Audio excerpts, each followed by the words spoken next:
Senator Rennick. Thank you, Acting Madam Deputy President. And I rise tonight to speak about the key policies introduced by the People First Party, albeit one person. But I think it's very important to note that it is a party that actually has some key policies that seek to empower hardworking Australians, the individual and their families. Because if there's one thing I've noticed about politics in this country, is that we have a 3-year cycle of the punch and judy show in this chamber, whereby the major parties come in here and they criticise each other, and then they'll call an election, and then half of the election campaign spent being asked, when are you going to release your policies? And then finally, about 3 weeks out from the election, they'll start releasing policies, the election's held, and then they go back into another 3-year cycle of the punch and judy show. Well, let me tell you that under this party it's going to be different. In the very first week I announced my departure from the LNP, I was happy to put out 5 key policies, and I'm happy to stand by them. I'm happy to debate them in this chamber or with any other politician on any other media outlet or with the media themselves. And I will note, and I'll quote Rob Stitch here from that great show, The Holloman. For some reason it's been forgotten about. It's been surpassed by the Utopia show, but I always thought Holloman was the better of the 2 shows. But I well remember the program where he was talking about policies and he came up with this idea that you've got to have a raft of policies. And in many ways that's how you would describe the major parties' policies, is that they're a raft. They're basically drifting around on the ocean with a bamboo pole. There is no rudder or outboard motor powering the Australian people. And the Australian people are looking for leadership in politics. They are looking for politicians who have a vision and a way forward as to how their children and themselves are going to get the same opportunities that our forefathers gave to us, and how they're going to ensure that they have a prosperous and comfortable life. Because many, many Australians are concerned about the direction we are heading in. They are of the view that in the last 40 years we have seen governments sell all the infrastructure that they're responsible for, and they've privatised that infrastructure. They've walked away from providing essential services, and they've marched into the family home, the classroom, the bedroom, the corporate boardroom, the doctor's waiting room, telling people what to do in their personal lives. And we need to reverse that, because this process in the last 40 years is that we've effectively privatised people's or nationalised people's private assets and personal wealth, and then they've gone and then privatised the public assets via the infrastructure.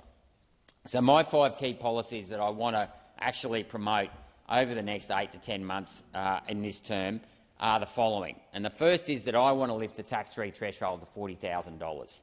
That would give those people up to $40,000 a $3,500 tax cut.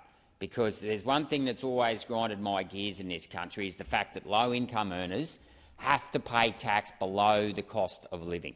These are the people that get out of bed every day and put their nose to the grindstone, when in many circumstances it would be easier to stay in bed or to maybe get welfare or give up, and they don't. And this country was built by the battlers, and it's those people on the low incomes that we have to keep going, because in many cases, in all cases, these people are keeping the wheels of industry turning. I started off on a low income myself. I jackarooed and I worked in pubs and bars and picked fruit and whatnot. And a lot of that work was often harder than some of the work I did later in my life when I was sitting in an office and pushing pen and shuffling paper.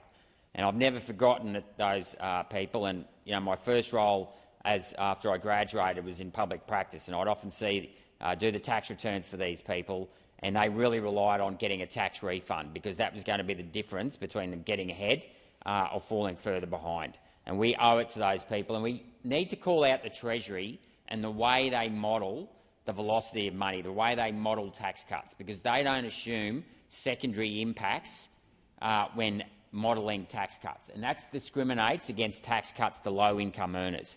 Because let me assure you, if you give a $1,000 tax cut to someone on $40,000, that money, most of that money, will end up in the Treasury coffers within 12 months, because those people will go out and actually spend that money straight away just to meet the cost of living. Now, I hear some of the people say, but won't that cause inflation? Well, no, it won't. Well, it'll cause very little inflation for these two reasons. A, elasticity of demand when you're living below the cost of living, okay, is very elastic. These people will go out and have to buy things, but what they'll do is they'll end up using the credit card to do it. So what they'll do is they'll use credit and get further into debt just to keep their head above water. And secondly, who is it that supplies the goods and services in this country? It is the people that get out of bed and put their nose to the grindstone, whether it's workers or small business, that actually deliver goods and services. So if you cut the tax on the delivery of goods and services, you will increase the supply of goods and services.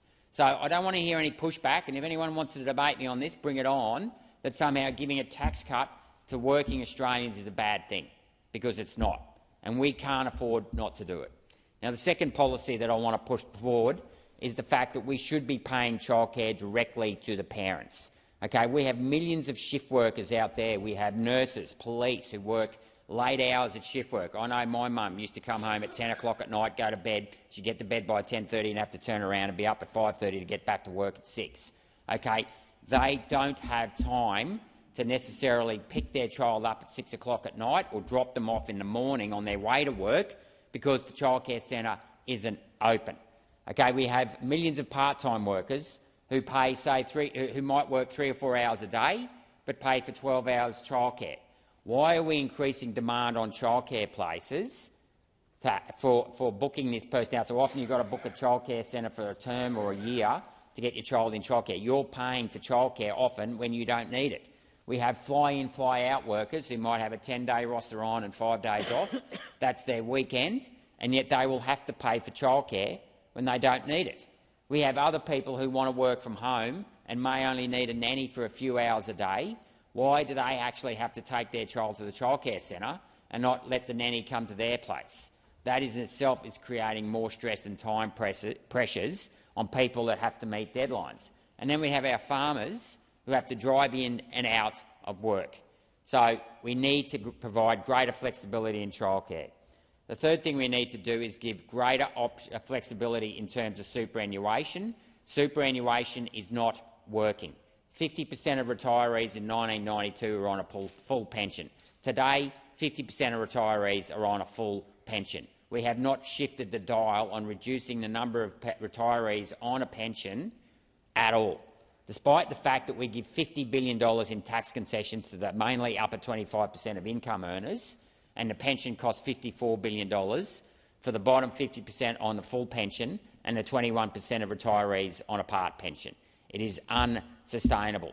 We cannot afford to be paying $30 billion in fees to the white-collar workers in our ivory palaces to manage other people's money.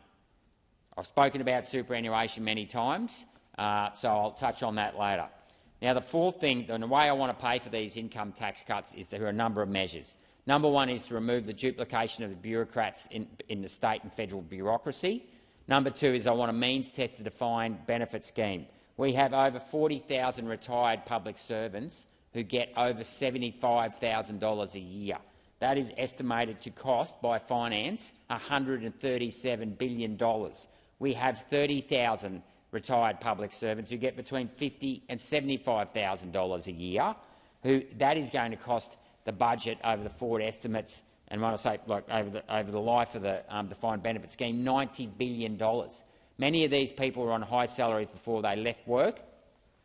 They should have an assets and income test applied to them, just like everyone in the private sector. It is ridiculous that multimillionaires are getting gold-plated pensions from the taxpayer, many of whom are on low incomes paying tax above $18,200. And the last policy that I want to talk about is bringing back a public bank. We sold the Commonwealth Bank in 1992 for $8 billion. Today it makes $10 billion a year. We've got branches closing in the regions. We've got a decline in the level of service in those banks. We need to bring back a government insurance office. We've got businesses out there in Australia, we've got people out there in Australia that can't get basic insurance. And the last thing we need to do is reform our monetary policy in this country, and the best way to do that is by securing our infrastructure against the necessary need to expand the volume of credit as we have a rising population. And that's not my opinion. That was the opinion of the 1937 Banking Royal Commission. So I look forward to fighting for these policies over the next 8 to 10 months. Thank you.